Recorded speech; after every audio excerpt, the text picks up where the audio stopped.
कि मेरी जिम्मेदारियां जो हैं 2019 के बाद बहुत ज्यादा बढ़ गई, उसके तरफ इशारा मेरे नौजवान साथी जनाब आगा रहुल्ला मेहदी साहब ने भी अपनी तकरीर में की। ये जानते हुए कि मेरी जिम्मेदारी बढ़ गई, मैंने अपने साथी जनाब डॉक्टर शफी साहब से गुजारिश की कि मेहरबानी करके रोजमर्रा के जो मसले हैं, मेरे साथियों के साथ जो तालमेल बनाना है, तंजीम को जो मजबूत करना है, इसमें आप मेरा हाथ बढ़ाएं और बीरवा के लोगों की आप नुमाइंदगी करें। लेकिन मैं आप सबको यकीन दिलाना चाहता हूं कि आप लोग मेरे दिल से दूर नहीं। मैं जहां पे भी अपने आप को पाऊंगा, मेरी हमेशा ये कोशिश रहेगी कि आपने मेरे ऊपर जो 2014 में एहसान किया, उस एहसान को मैं मरते दम तक चुकाने का काम करता रहूं। रास्ता आसान नहीं है, हमारी एक ही लड़ाई नहीं है, हमारी लड़ाई एक सियासी तंजीम से नहीं है। कभी कभी हमें लगता है कि पूरे मुल्क की सियासत एक तरफ और हम एक तरफ। मुकम्मल 2019 के बाद ये कोशिश की गई थी कि हमारी आवाज खत्म की जाए, हमारी तंजीम जो है उसको खत्म किया जाए, हमारे वर्करों को परेशान, हमारे लीडरों को परेशान, घरों में अफरा तफरी मची, भाई को भाई से अलग किया गया, बाप को बेटे से अलग किया गया।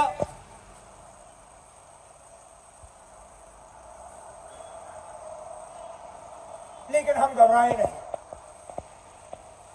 हमने अपनी लड़ाई छोड़ी नहीं, क्योंकि हम जानते हैं जो लड़ाई हम लड़ रहे हैं वो इंसाफ की लड़ाई है, वो सच की लड़ाई है, वो हमारे शनाख्त की लड़ाई है, हमारे पहचान की लड़ाई है, हमारी इज्जत की लड़ाई है, हमारे वकार की लड़ाई है। और इस लड़ाई में हम सौदाबाजी नहीं कर सकते, ना आगे जाके सौदाबाजी करेंगे।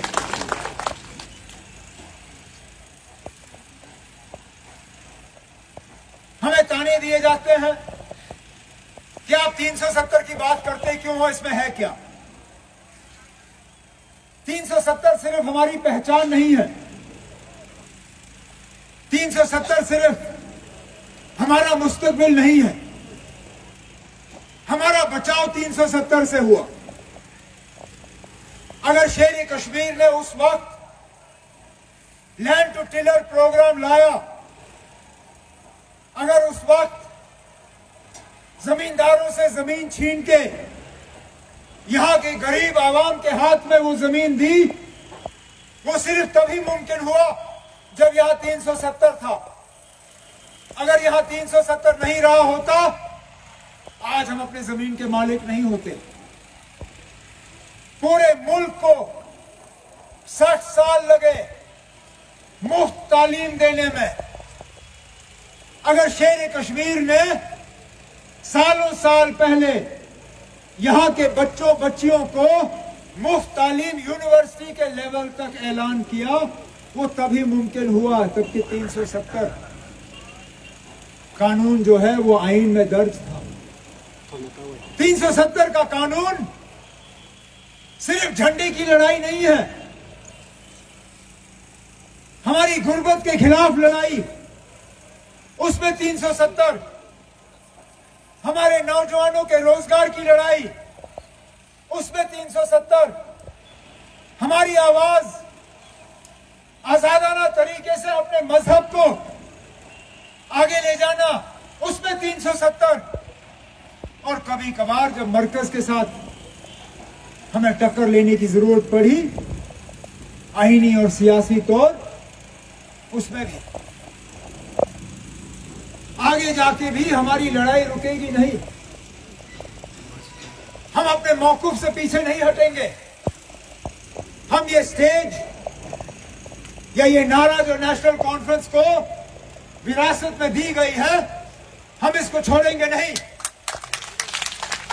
लेकिन हमारा फर्ज बनता है कि जहां हम 370 की लड़ाई लड़े, जहां हम अपने आइन की लड़ाई लड़े, जहां हम अपनी शनाख्त, पहचान, तहफ़्फ़ुज़ की लड़ाई लड़े, वहां हम मरकज को याद दिलाएं कि उन्होंने कौन से झूठ हमें सुनाए, कौन से धोखे दिए। जम्मू कश्मीर के आवाम को 2019 में कहा गया कि आपकी तरक्की में रुकावट सिर्फ 370 है। 370 हटते ही आपकी तमाम शिकायत जो है वो दूर की जाएगी। नौजवानों को कहा गया था कि आपके रोजगार में रुकावट 370 और ये 370 को चलाने वाले हल वाले हैं। हर घर में कहा गया था कि 370 हटे तो बिजली की कोई कमी नहीं रहेगी, पानी की कोई कमी नहीं रहेगी, तरक्याती कामकाज अजूर पे होंगे। वो दिन और ये दिन 370 तो उन्होंने हटाया, लेकिन उसके बरक्स तबाही और बर्बादी के अलावा यहां के लोगों को दिया क्या?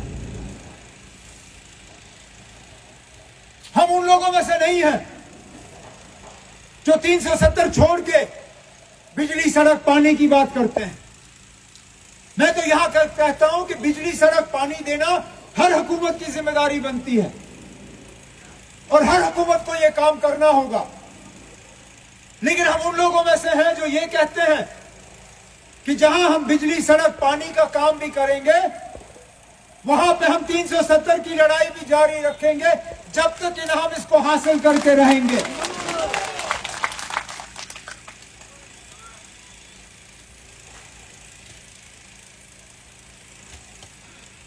लेकिन ये कहां का इंसान? कहने के लिए तो यहां के आवाम को कहा गया कि 370 हटने के बाद शिकायत मत करो, एहतजाज मत करो, इसके खिलाफ मत कुछ बोलो और हम आपको बेहतर हुकूमत देंगे। कहां गई वो बेहतर हुकूमत?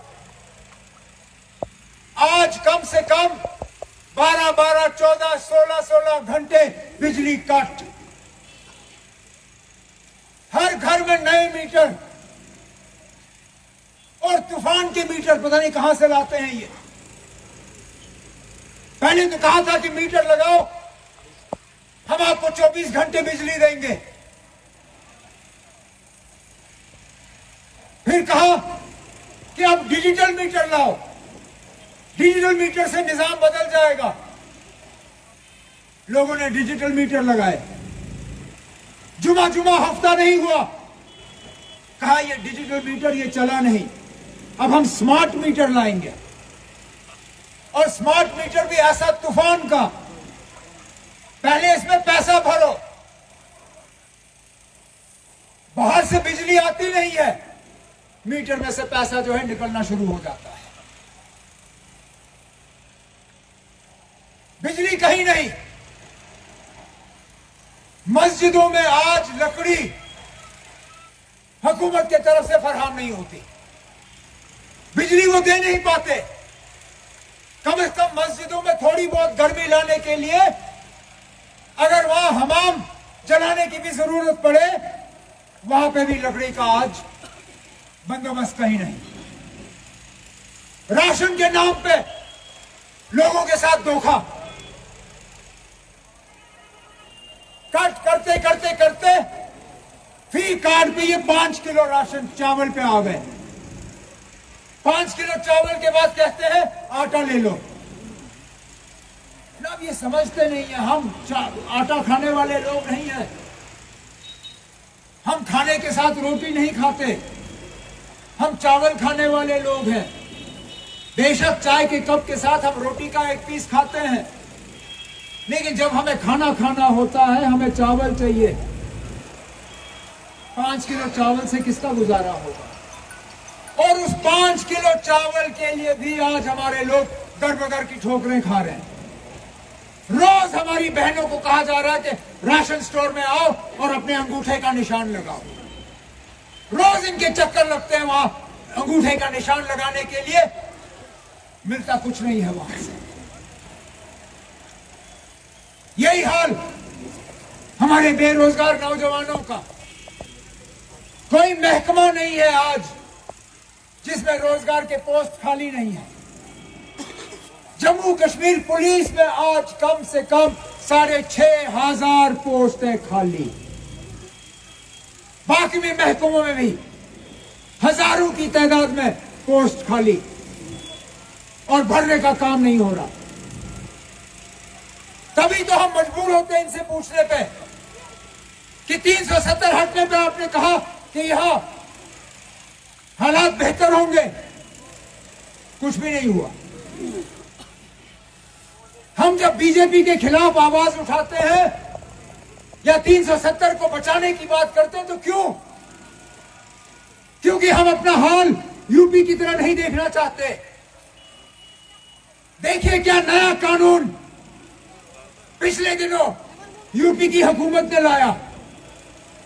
वहां पे यूपी में आज किसी भी चीज पे हलाल का मोहर लगाना अब जुर्म हो गया है।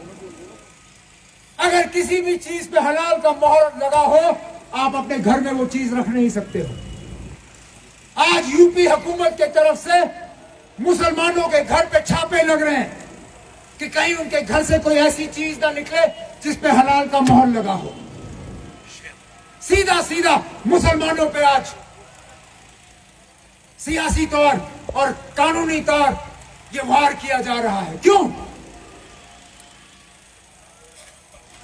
मैं पूछता हूं उन लोगों से जिन्हें आज जम्मू कश्मीर में बीजेपी का झंडा थाम के रखा हुआ है।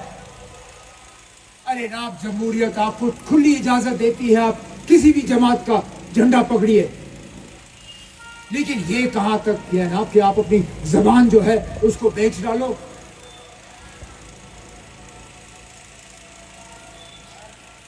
क्या हलाल का मोहर भी लगाना आज गलत हो गया है? क्या इसके खिलाफ आप लोग अपनी आवाज बुलंद नहीं कर सकते हो? और यही हाल अल्लाह ना करे अगर इन लोगों की हुकूमत जम्मू कश्मीर में आई, जो हाल मुसलमानों का ये यूपी में कर रहे हैं, खुदा ना खास्ता, खुदा ना खास्ता, खुदा ना खास्ता यहां पे करेंगे। इसलिए हम ये लड़ाई लड़ रहे हैं, इसलिए हम सुप्रीम कोर्ट गए 370 को बचाने के लिए, 35A को बचाने के लिए, अपनी रियासत वापस लाने के लिए, ताकि जो यूपी के मुसलमानों का हाल हुआ है वो जम्मू कश्मीर के मुसलमानों का हाल नहीं होना चाहिए। और मैं आपको यकीन दिलाता हूं, जब तक जम्मू कश्मीर के एक भी घर में ये हल का निशान आपको नजर आएगा, तब तक हम जम्मू कश्मीर में इस तरह के हालात कभी बनने नहीं देंगे,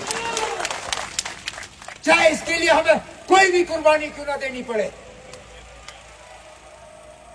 हम हुकूमत के पीछे भागने वाले लोग नहीं हैं।